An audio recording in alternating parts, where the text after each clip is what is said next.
friend. Welcome to Leading Her Way, the show where we find the brilliance in women who have seen a problem and decided that they're the one to solve it. So I'm Ask Andrea, the host of this show, and today my guest is Sarah Cherry, an attorney right here in Columbus, Ohio, and she's here to tell us about her organization, POWW, Protecting Ohio Women at Work. So Sarah, go ahead, tell us who you are. Great. Thank you, Andrea. It's great to be here with you, with a woman who is supporting women. My name's Sarah Cherry. Yes, I am an attorney. I am an advocate for women's rights and voters' rights. That's how I've spent the bulk of my career. And I did recently start just over 2 months ago. We had a 2-month birthday for POW. That's POWW, exclamation point, Protect Ohio Women at Work. It's at protectohiowomenatwork.substack.com and on all the social medias, of course. And I started it because I have a story to tell about my own experiences. I mean, what woman doesn't? And I had the opportunity right now in my life to do it. And I have long thought that there needs to be more organizations for women to talk about how every issue affects women. Right now, I'm talking about women's difficulties at work and my own in particular. But I spent a lot of years at the State House watching advocacy groups come before us. And whenever there's a women's issue, whether it's equal pay or domestic violence, there are great organizations, but the biggest organizations are the ones that were there advocating for our abortion rights and reproductive health care rights. And those groups have a primary purpose. They're trying to deliver actual health care. And so their mission, there was a lot of scope creep.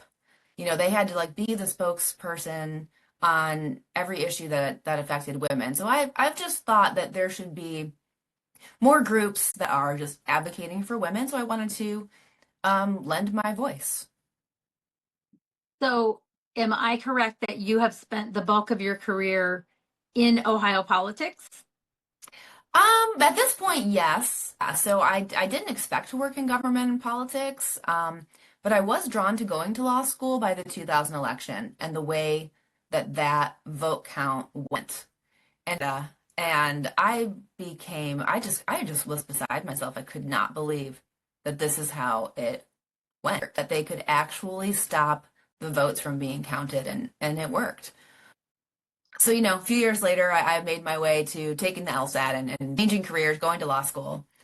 And so that led me into a career of fighting for voting rights. And after that, for Secretary of State Jennifer Brunner in her office, which was so much fun. I never worked so hard, and I absolutely loved it. I quickly went over to the Ohio House after that and was there for 13 years. Okay. So what do you hope protecting Ohio women at work, right? Yes.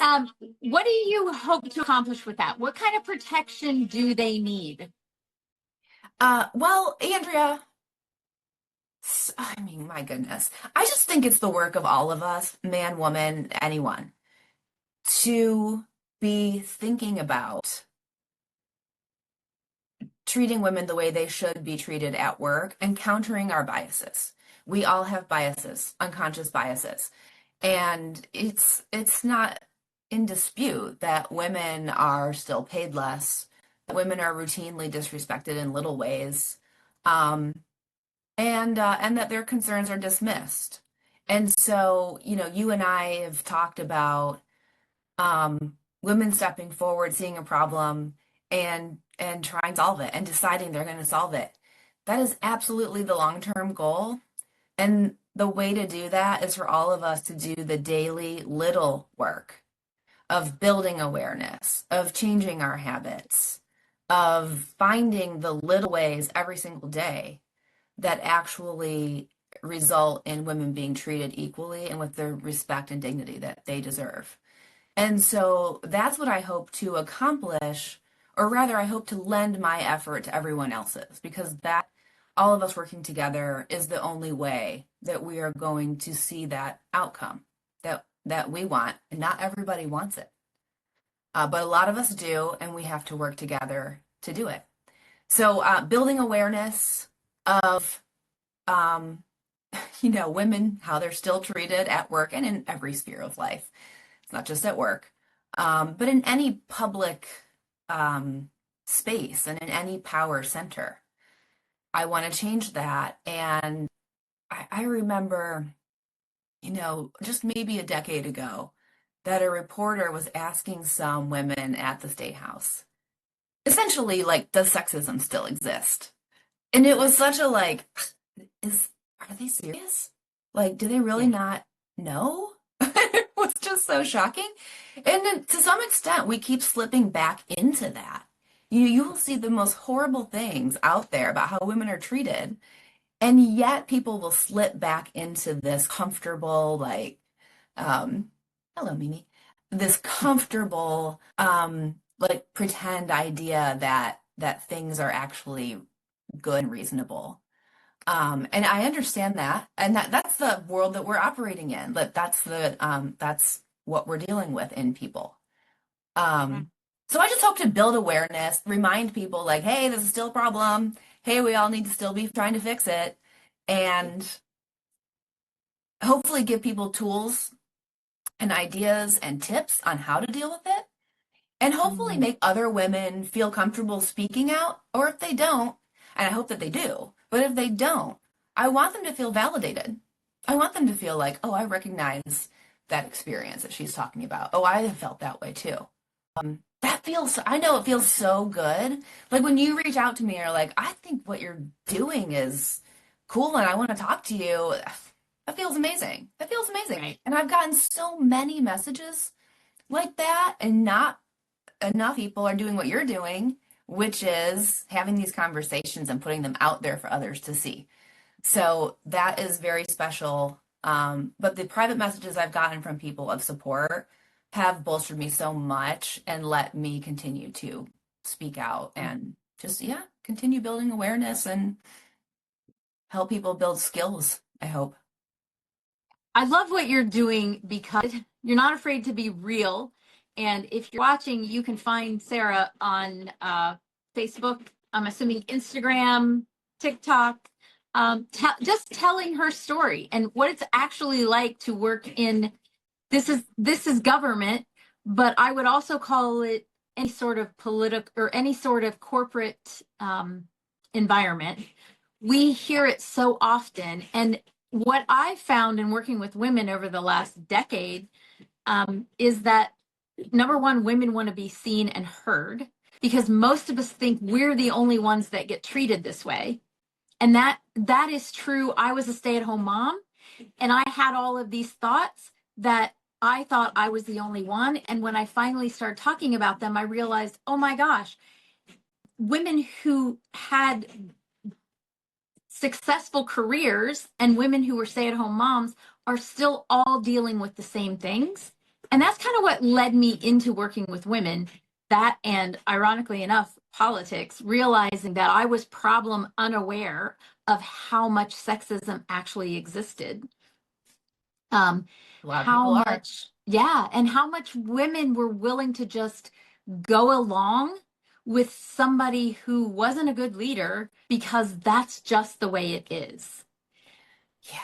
And I thought to myself, somebody's got to stand up and say something. And one more time, I said, I'm somebody. Um, Yes. and a lot of times, even now, having done this for this many years and working both individually with women as a coach, and then recognizing it's not happening fast enough. Yeah. Yes, I'm helping one person at a time, but I need this to get bigger, which is what led to this show. But I often wonder, and I want to ask you this. I often wonder, is is sexism getting worse, or am I more aware of it? Because I kind of feel like it's getting worse.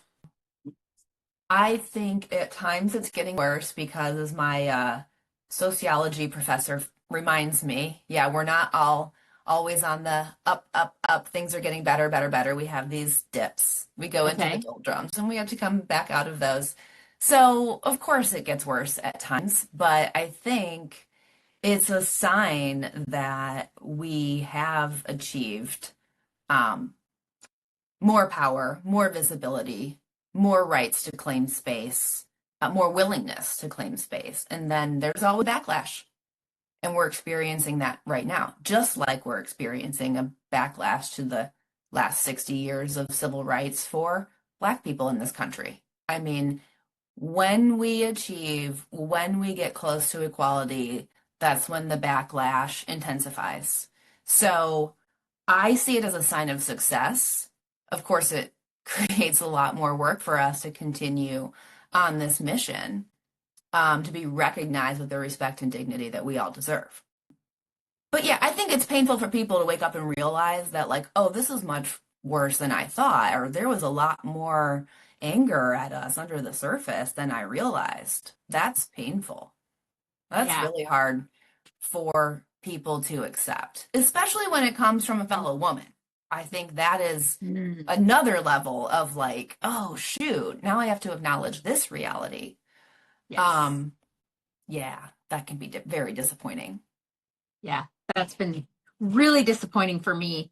Well, So one of the things that is being on social media and following a lot of politicians and being involved in that, I hear a a disrespect in their post, yeah. not just toward women, but toward everyone.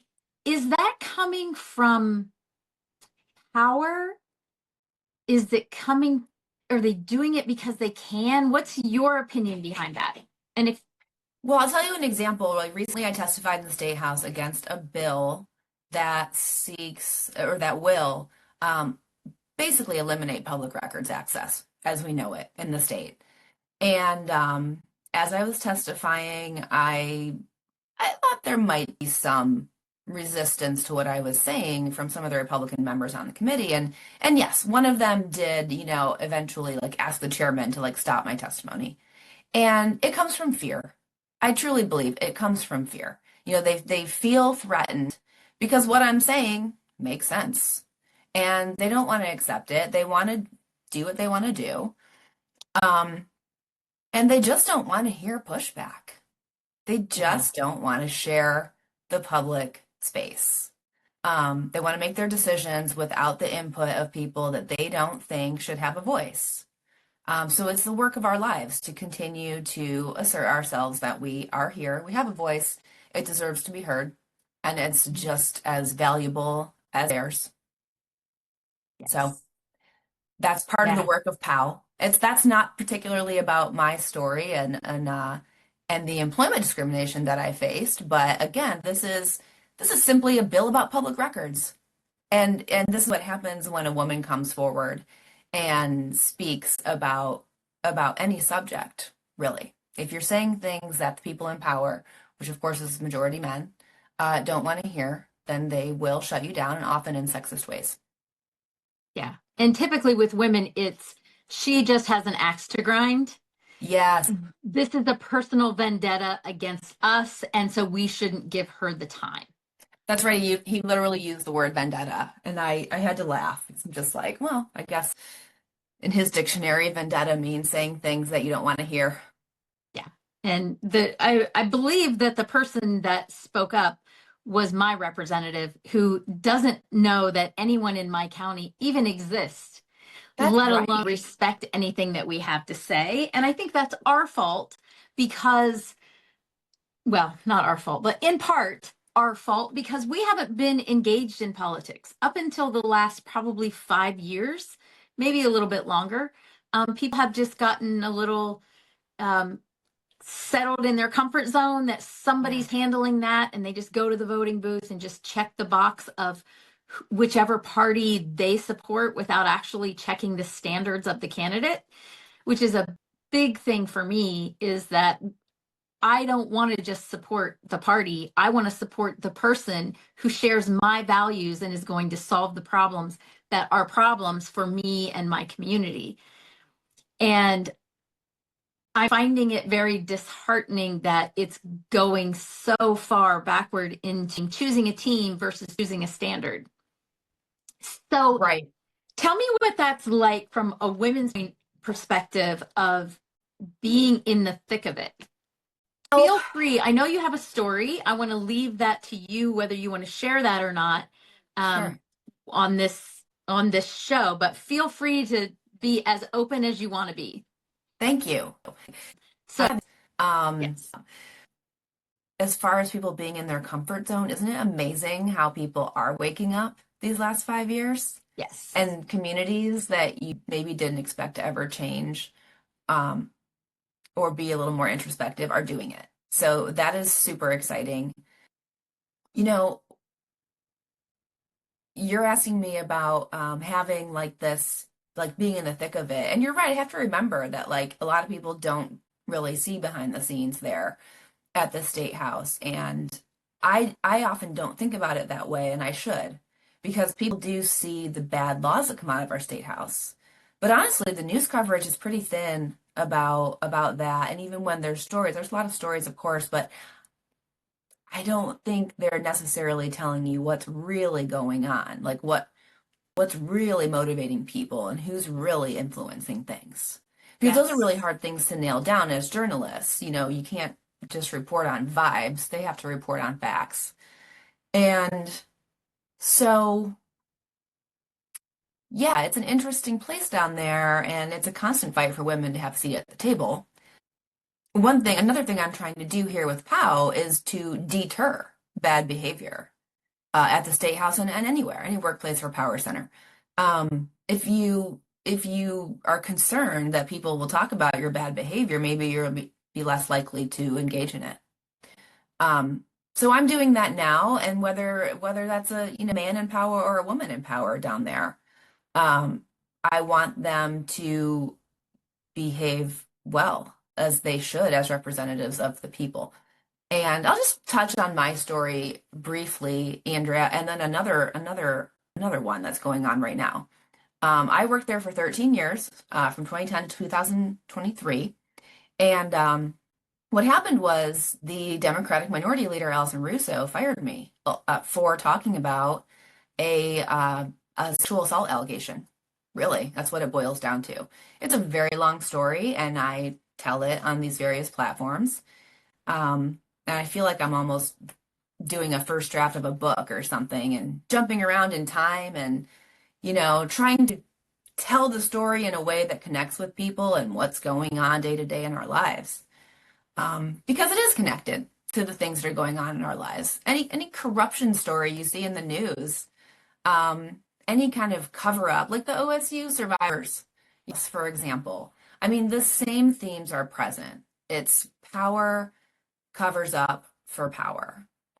And I was very sad and disappointed that Allison Russo participated in that, um, and still am.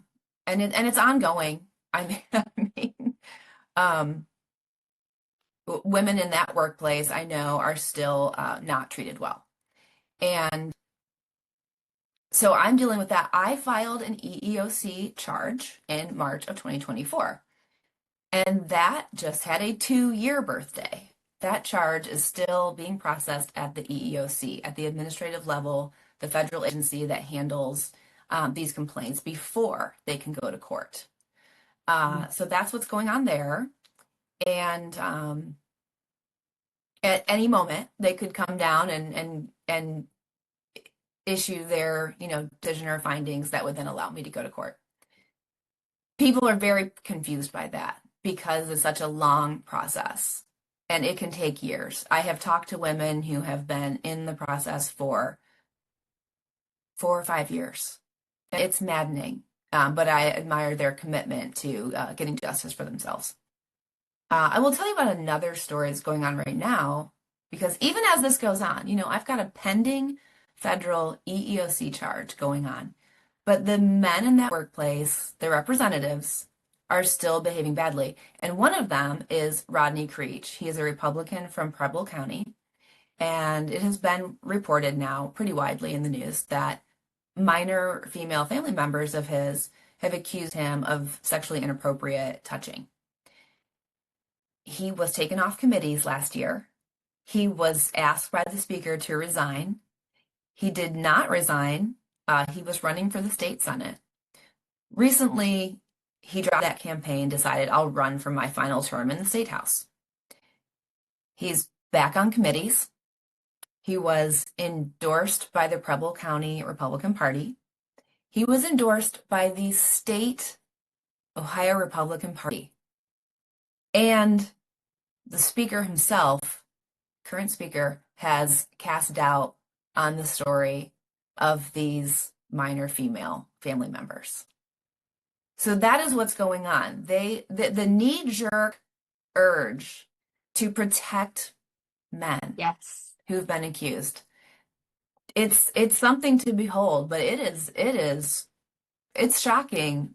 But I honestly, I can't believe it. I can't believe it. All these years, and as old as I am now, and everything I've seen, it still shocks me. And I'm like, okay, good. I still have like humanity. I still believe in people. I'm glad I'm shocked by it. But yeah, it's pretty wild. I mean, we have a saying, innocent until proven guilty, right? This is the standard our justice system is based on, our criminal justice system. And I believe in it very strongly. Innocent until proven guilty, absolutely. But you know what else? Women who speak out are innocent of the crime of lying until proven guilty. We do not have to 100%. believe that women are liars. We do not. Innocent until proven guilty. It applies to women. It applies to the accused. But it applies to the women speaking out. And in my view, someone who's fighting a charge like that has a lot of personal issues to resolve. Whether they're true or not, there's clearly a problem. Yeah. And we want to believe women. Right. We've learned that lesson over and over and over, to believe them until you are proven to have a reason not to believe them. And right. I heard about his situation back in, I believe, May. It's been a while ago. And I remember thinking to myself, oh, wow, they're doing the right thing. They're saying, this is too much. You need to resign or whatever. And then when I saw again on social media that his daughter had actually been public with her accusation, and right after that, my news feed, I follow a lot of politicians, my news feed was full of people with their picture with him talking about what an incredible guy he is. Isn't that wild? All over my news feed. And I'm thinking, everything that's happening in our country right now with respect to the assault of children and women. Yeah. And our leaders, because politicians are elected to lead, they're elected to represent us. And this is what they're representing. That does not represent me. And no, I don't necessarily believe that gender makes you a better leader or not leader, but I do know that women tend to have more inherent, they use their feminine energy, their inherent nurture, compassion, they can be reached in that. And I keep thinking, where are the women standing up against this? But it's so normal. It is so normal to just tell yourself, this is what happens in politics, and just dismiss it. Right. And one of the things that I'm hoping that my organization can do, and yours working together, is to normalize women having a voice. Absolutely. So how do you suggest that people who are watching this, women who are watching this, I tell them all the time, your voice matters. Use your voice. If your voice didn't matter, they wouldn't be trying so hard to silence you. So you need to use your voice. So from your perspective, as somebody who works with these people, has worked with them on a daily basis, how do we use our voice to stand up for our rights and our families, our children, our community? Right. I think we spend a lot of time talking ourselves out of speaking, and it is mostly based in reality and logic in our experiences because it's legitimate to fear that you will suffer greater consequences as a woman speaking than a man. So I understand it. I do. And I think sometimes we have to stop overthinking and we just have to say the thing because most of the things we're saying are really not bombshells. They're really not bombshells. They're just laying down one more thin layer. And layer after layer after layer after layer, we can build a tower and not be ignored. But if we're not doing that, then we're not building and we're not supporting each other. So I really encourage people to like try today. If there's a thing you want to say and you're just not saying it, just try and say it. Just try it. I mean, we are in an overwhelming time where like the news feeds send rivers of information flying past us. I mean, things do get forgotten pretty quickly. That's why this is the work every day to maintain awareness and continue reminding people what the problem is and how we should be trying to solve it.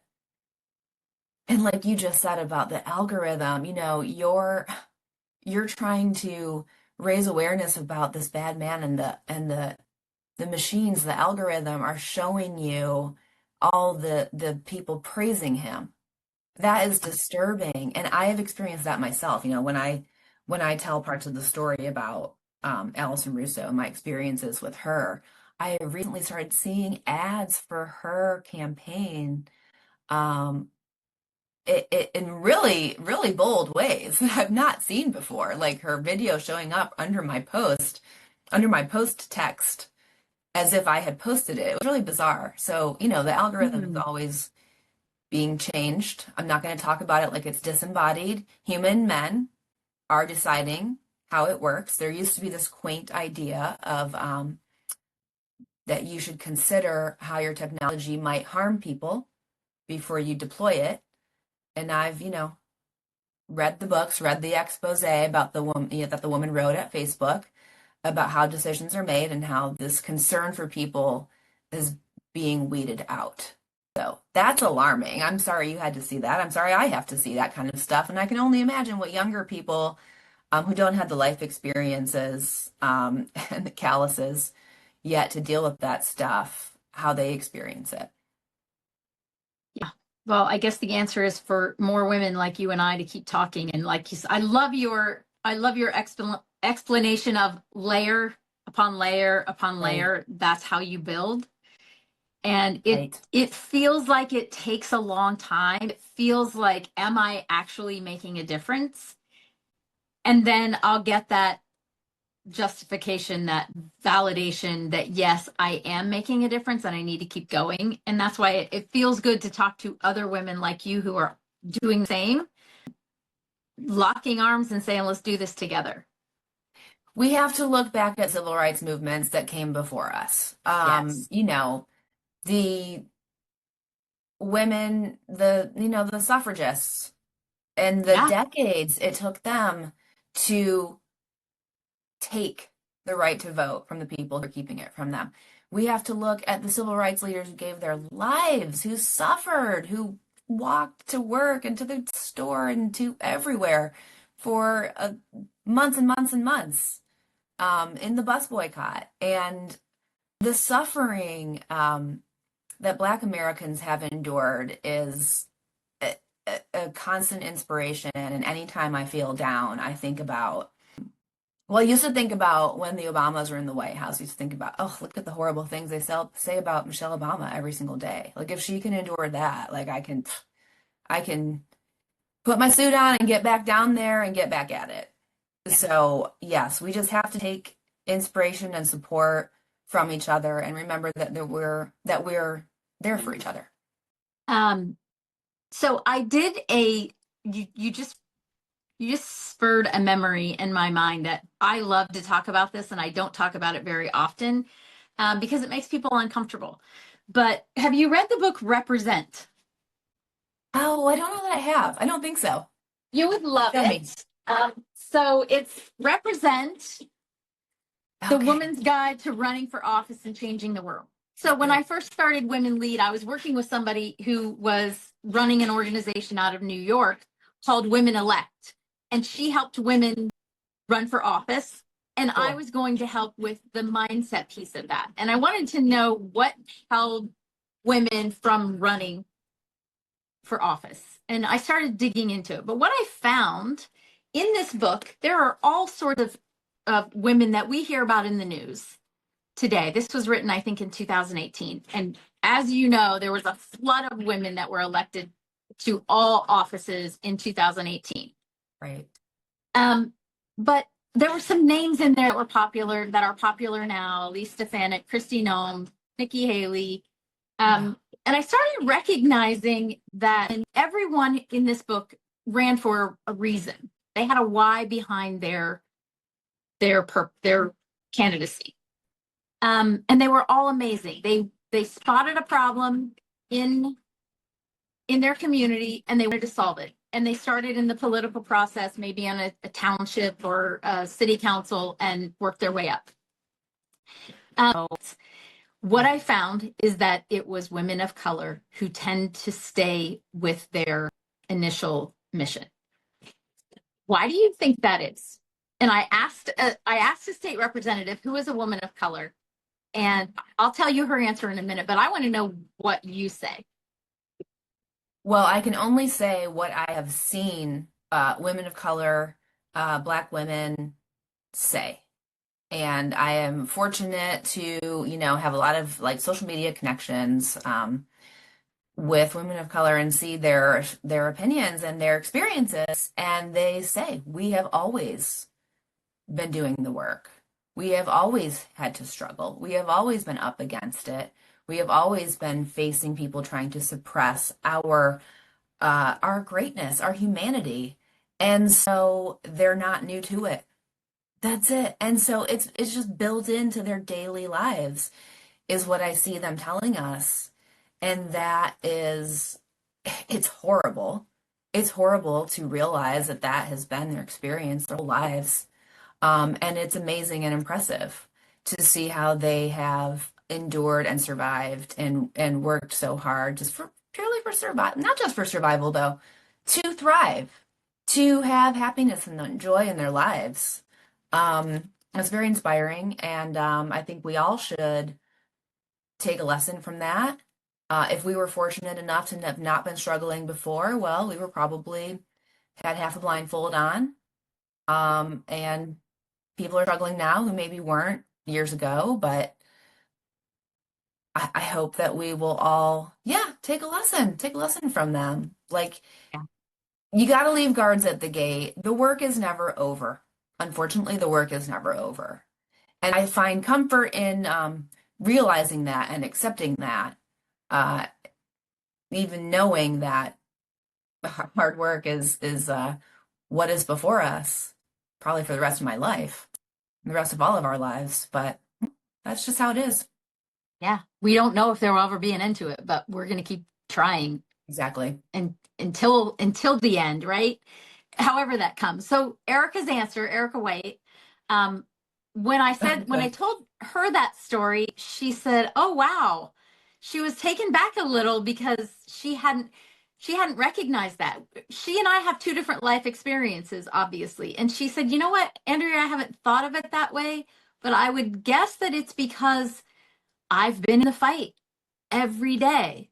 She Right. she said, I ran because I saw things that I saw people I wanted to help, and I'm not willing to give up on them. And Yeah.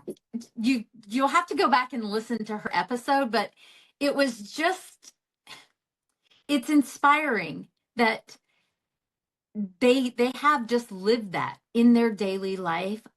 I am fortunate that I have not had to live that.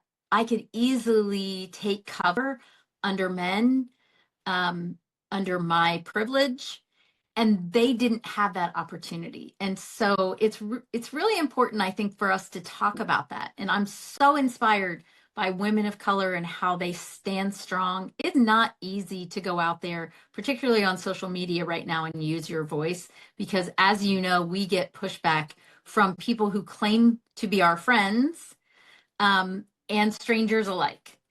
And you gotta stand for something. And Absolutely. I know what I stand for, and so I'm willing to keep talking. And I think you do too. So congratulations for that.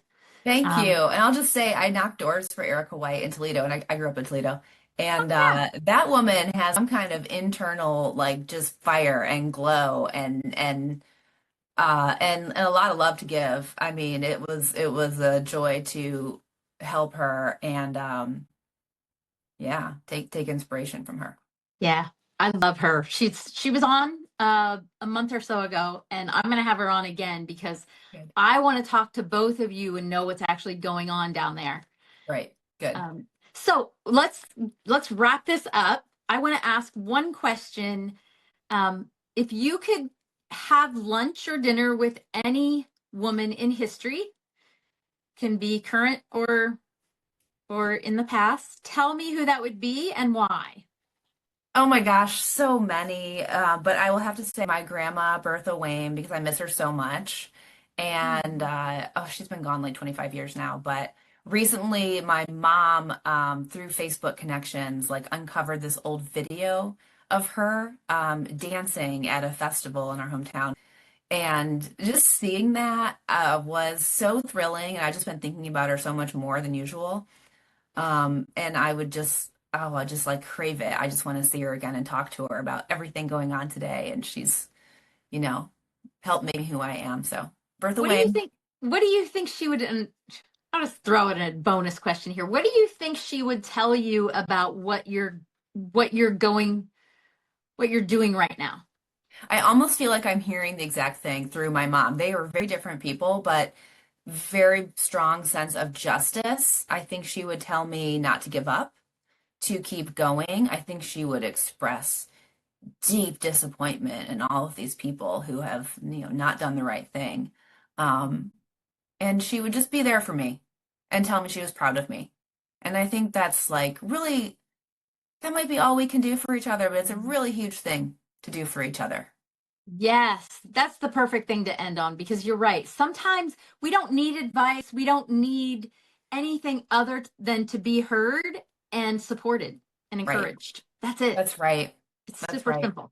Andrea, can I say one more thing though? I wanted to let your viewers know that I am running for State Party Central Committee. I'm actually Okay. running against Allison Russo for that. She's on the ballot twice. So if you yeah, if people are interested in knowing where they might see my name again, it might be on your ballot. It's by Senate district, so in Senate District 25.